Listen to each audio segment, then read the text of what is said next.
जितनी मेरी राजनीतिक समझ है मुझे लगता है कि इससे प्रशांत किशोर को नुकसान होगा, क्योंकि आरसीपी सिंह की कोई बहुत अच्छी छवि नहीं है बिहार में। और बाद में जात के नाम पर ये पलटू राम से सट गए, फिर पलटू राम ने इनको राजनीति में लाया, इन्होंने आईएएस की नौकरी छोड़ दी, ये राज्यसभा चले गए। लेकिन बाद में दोनों के संबंधों में खटास पड़ गई और आरसीपी सिंह को छोड़ना पड़ा।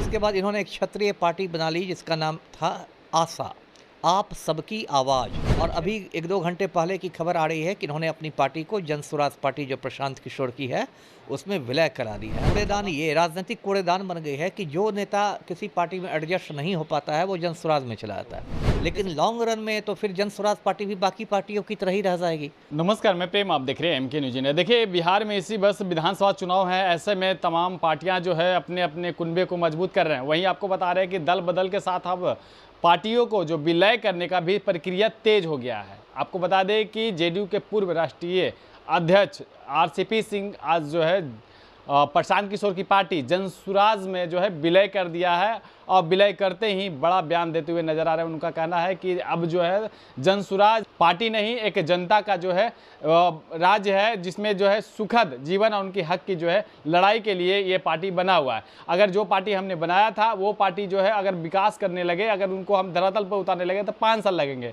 अब जन स्वराज के साथ हम आ गए हैं तो 5 महीने में उस चीज़ को हम पूरा कर लेंगे। इन्हीं तमाम मुद्दों को लेकर हमारे साथ बात करने के लिए पूर्वाय पे सर सर है। सर, प्रशांत किशोर के साथ अब आरसीपी सिंह आ गए। पहले तो जदयू में थे, उसके बाद बीजेपी में, फिर अपनी पार्टी बनाई, उसके बाद जन स्वराज के सूत्रधार प्रशांत किशोर के साथ में आ गए। ये पार्टियों में खेल और जिस तरह से कह रहे हैं कि अब विकास की रफ्तार तेज, तो क्या इस आरसीपी सिंह के आने से प्रशांत किशोर को फायदा या नुकसान? देखिए, पहले मैं आरसीपी सिंह के बारे में दर्शकों को थोड़ा बता दूं। ये आरसीपी सिंह जो है ये नालंदा के रहने वाले हैं, मुस्तफ़ापुर गांव के, और कुर्मी जाति से आते हैं। और ये आईएएस अधिकारी हुआ करते थे 84 बैच के, उत्तर प्रदेश कैडर के। और बाद में जात के नाम पर ये पलटू राम से सट गए और फिर बिहार के मुख्यमंत्री जब पलटू बने शुरू में तो आरसीपी से उनके प्रधान सचिव थे। फिर पलटू राम ने इनको राजनीति में लाया, इन्होंने आईएएस की नौकरी छोड़ दी, ये राज्यसभा चले गए। कुछ समय तक भारत सरकार में इस्पात मंत्री रहे आरसीपी सिंह। उसके बाद जदयू के राष्ट्रीय अध्यक्ष रहे आरसीपी सिंह। एक समय लगता था कि मतलब पलटू राम और आरसीपी सिंह 2 जिस्म एक जान थे, इतने करीब थे। लेकिन बाद में दोनों के संबंधों में खटास पड़ गई और आरसीपी सिंह को छोड़ना पड़ा, जदयू छोड़ना पड़ा। उसके बाद कुछ दिन इन्होंने भाजपा के साथ उछल कूद की। उसके बाद इन्होंने एक क्षत्रिय पार्टी बना ली जिसका नाम था आशा, आप सबकी आवाज़, संक्षेप में आशा। और अभी 1-2 घंटे पहले की खबर आ रही है कि इन्होंने अपनी पार्टी को जन स्वराज पार्टी जो प्रशांत किशोर की है उसमें विलय करा दिया है। मतलब अब आशा पार्टी का वजूद ख़त्म हो गया है, अब आरसीपी सिंह भी जन स्वराज पार्टी के हिस्सा बन गए हैं। अब आपने कहा कि इससे प्रशांत किशोर को फ़ायदा होगा या नहीं, तो जितनी मेरी राजनीतिक समझ है मुझे लगता है कि इससे प्रशांत किशोर को नुकसान होगा, क्योंकि आरसीपी सिंह की कोई बहुत अच्छी छवि नहीं है बिहार में। इनकी छवि एक जातिवादी, कुर्मीवादी, अवसरवादी नेता के रूप में है। अभी देखिए, इन्होंने पिछले 1-1.5 साल में ही कितनी बार पार्टियां बदल दी। कभी जदयू में है, कभी भाजपा में है, कभी आशा में है, कभी जन स्वराज में है। तो एक डगरा का बैगन वाली इनकी छवि है, तो कोई बहुत अच्छी छवि नहीं है, स्वच्छ छवि है नहीं। और धीरे धीरे जन स्वराज पार्टी की छवि बनती जा रही है कि ये पार्टी मतलब एक तरह का कूड़ेदान बन गई है। कूड़ेदान, ये राजनीतिक कूड़ेदान बन गई है कि जो नेता किसी पार्टी में एडजस्ट नहीं हो पाता है वो जन स्वराज में चला जाता है। जैसे कुछ दिनों पहले बृषण पटेल को देखिए। बृषण पटेल बिहार के मंत्री हुआ करते थे, एक समय में जदयू में थे, मतलब कद्दावर नेता माने आते थे। इधर कुछ समय से हाशिए पर चले गए थे, गुमनामी में थे, तो आ गए जन स्वराज पार्टी में। अब देवेंद्र प्रसाद यादव को देखिए।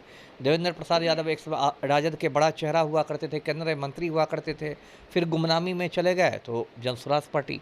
मुनाजिर हसन एक समय मुंगेर के सांसद थे, केंद्रीय ये बिहार सरकार में मंत्री थे, कद्दावर नेता थे, कहीं ठौर ठिकाना नहीं मिला था जन स्वराज पार्टी।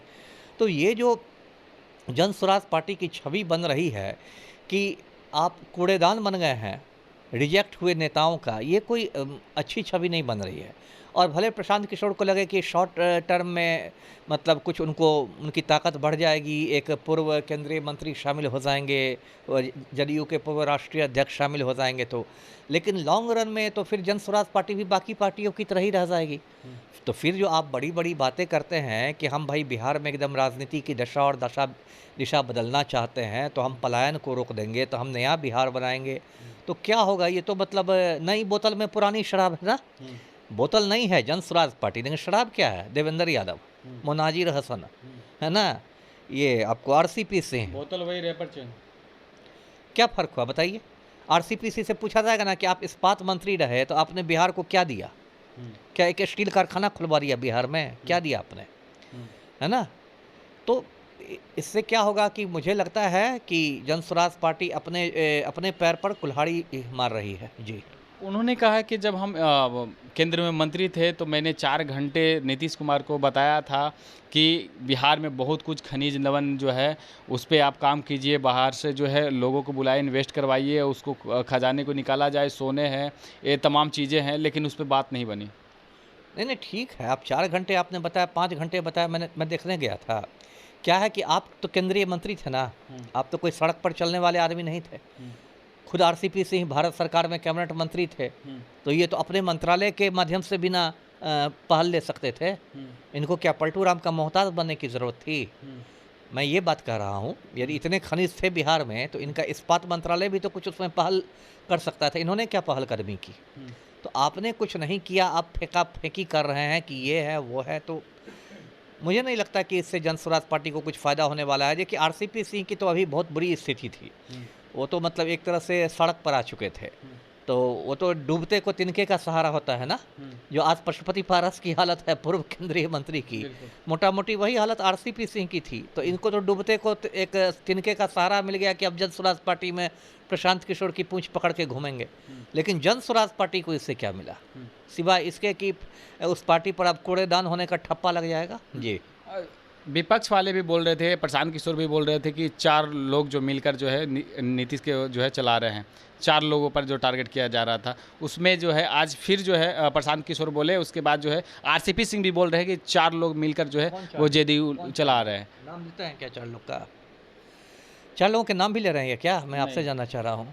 चला रहे होंगे। देखिए नीतीश कुमार की जो दिमागी हालत हो गई है, अब तो नहीं भी ये लोग कहते तब भी तो समझ में आती ही बात कि कोई रिटायर्ड आईएएस चला रहा है तो कोई ये चला रहे हैं। आप देखिएगा ना, आप जिसको नहीं भी अकल रहेगी वो भी आप देखिएगा कि किस तरह नीतीश कुमार के पीछे चौधरी बंधु सब खड़े रहते हैं, है ना। बिहार सरकार में एक सम्राट चौधरी हैं, एक विजय चौधरी हैं, एक अशोक चौधरी हैं, 3 चौधरी बंधु हैं ना। कैसे पलटू राम के पीछे खड़े रहते हैं। जहाँ पलटू राम कुछ उल्टा सीधा बोलने लगते हैं कि उनके कंधा पर हाथ रख के हटाया जाता है, चला जाए सर, चला जाए सर। तो नीतीश कुमार की जो दिमागी हालत हो गई है, जो मानसिक स्वास्थ्य गिरता जा रहा है, उसे तो देख ही के लग रहा है कि अब वो एक स्वतंत्र मुख्यमंत्री के रूप में नहीं काम कर रहे हैं, वो बंधक बन गए हैं। अब बंधक किसके बने हैं, तो कोई 4 लोग का नाम लेता है, कोई 5 लोग का नाम लेता है ना। लेकिन ये तो बात बिहार का बच्चा बच्चा जान रहा है कि नीतीश कुमार अब बंधक की तरह काम कर रहे हैं, होस्टेज हैं। जी। क्या प्रशांत किशोर लग रहा है कि अब उनकी ही जो नीतीश कुमार जो जिस जाति से आते हैं, कुर्मी समाज से आते हैं, कि उन्हीं जाति से लाकर आरसीपी सिंह को अपने पार्टी में शामिल कर